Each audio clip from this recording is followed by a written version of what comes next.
पहलगाम हल्ल्यानंतर भारत आणि पाकिस्तानमध्ये तणावपूर्ण वातावरण निर्माण झालेलं आहे, तणावपूर्ण परिस्थिती निर्माण झालेली आहे आणि त्यानंतर या दोघांमध्ये कधीही युद्ध होऊ शकतं अशी सध्या परिस्थिती आहे आणि त्या अनुषंगाने भारत असेल किंवा पाकिस्तान असेल दोन्ही बाजूनी त्याप्रमाणे प्रयत्न केले जात आहेत, सतर्कतेचा इशारा दिला जातोय आणि अशातच आता केंद्रीय गृह मंत्रालयानं एक महत्त्वाचं पाऊल उचललेलं आहे।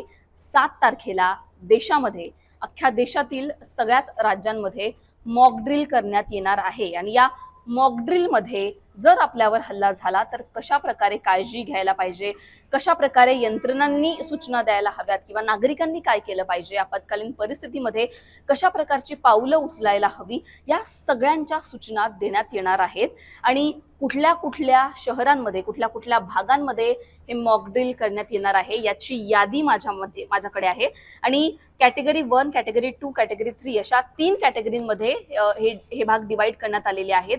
कॅटेगरी 1 म्हणजेच काय तर अति संवेदनशील भाग, ज्या ठिकाणी हल्ला होण्याची शक्यता एकतर जास्त असू शकते किंवा सेन्सिटिव्ह भाग आपण ज्यांना म्हणू शकतो।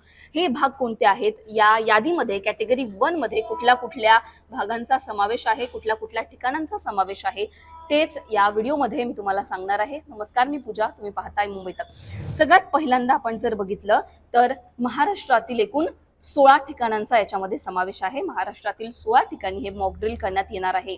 आता ही 16 ठिकाणे नेमकी कोणती आहेत याविषयी आम्ही व्हिडिओ केलेला आहे वेगळा, तो तुम्ही पाहू शकता। पण कॅटेगरी 1 म्हणजे संवेदनशील ठिकाणं कोणती आहेत हे मी तुम्हाला सांगणार आहे। याच्यामध्ये पहिलं नाव जे आहे ते आहे दिल्लीचं।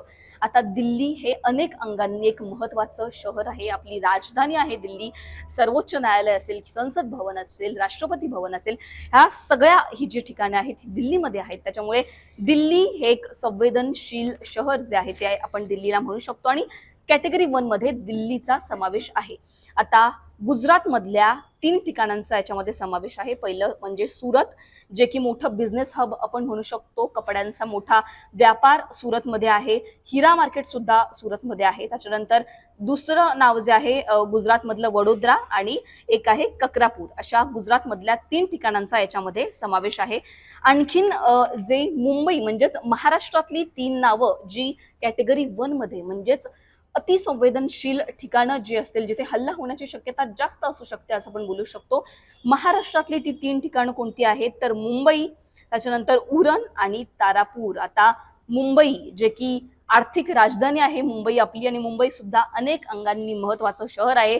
बॉलिवूड सेलिब्रिटींपासून अनेक बिझनेस म्हणजे असतील ते मुंबईमध्ये राहतात आणि त्याचबरोबर अनेक मोठे व्यापार मुंबईमध्ये होतात। त्याचबरोबर जर आपण बघितलं तर पॉलिटिकल दृष्ट्या सुद्धा मुंबई एक महत्त्वाचं शहर आहे। त्यासोबत उरण सुद्धा, जिथे JNPT असेल आणि त्याचबरोबर तारापूर आहे, तारापूरमध्ये अणुऊर्जा प्रकल्प आहे।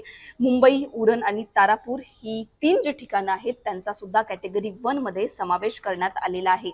आता महाराष्ट्रातल्या 3 शहरांनंतर जर आपण बघितलं तर ओडिशामध्ये टालचर नावाचं ठिकाण आहे, त्याचा सुद्धा याच्यामध्ये समावेश आहे।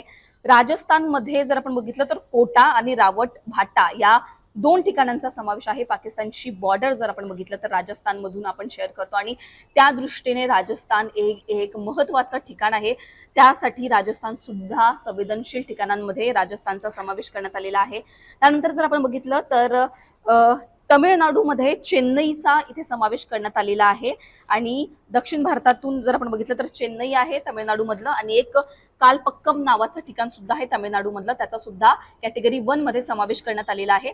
उत्तर प्रदेशचं जर आपण बघितलं तर बुलंद शहर नावाचं हे ठिकाण आहे, त्याचा सुद्धा समावेश संवेदनशील ठिकाणांमध्ये करण्यात आलेला आहे। आता कॅटेगरी 1 मध्ये म्हणजे संवेदनशील अशी देशातली ही 13 ठिकाणं होती जी कॅटेगरी 1 मध्ये ज्यांचा समावेश करण्यात आलेला आहे। आपल्यावर जर पाकिस्ताननं हल्ला केला तर कशा प्रकारे काळजी घ्यायला हवी, कशा प्रकारे नागरिकांनी सतर्क राहावं याविषयीचे सगळे जे आदेश आहेत ते मॉक ड्रिलच्या या टेस्टमध्ये देण्यात येणार आहेत। त्याच्यामुळे मॉक ड्रिल हे अत्यंत महत्त्वाचं असणार आहे। 7 तारखेला अनेक ठिकाणी हे मॉक ड्रिल करण्यात येणार आहे आणि त्याचीच ही यादी होती कुठल्या कुठल्या भागांमध्ये हे मॉक ड्रिल करण्यात येऊ शकतं। आता जर एकूणच आपण बघितलं तर सध्या तणावपूर्ण परिस्थिती अख्ख्या देशामध्ये आहे। भारत आणि पाकिस्तान यांच्यामध्ये कधीही युद्ध होऊ शकतं असं बोललं जात आहे। भारत आणि पाकिस्तान युद्ध जर झालं तर कुठल्या भागाला सगळ्यात जास्त धोका असू शकतो याविषयी तुमचं काय मत आहे हे सुद्धा आम्हाला कमेंटमध्ये सांगायला विसरू नका.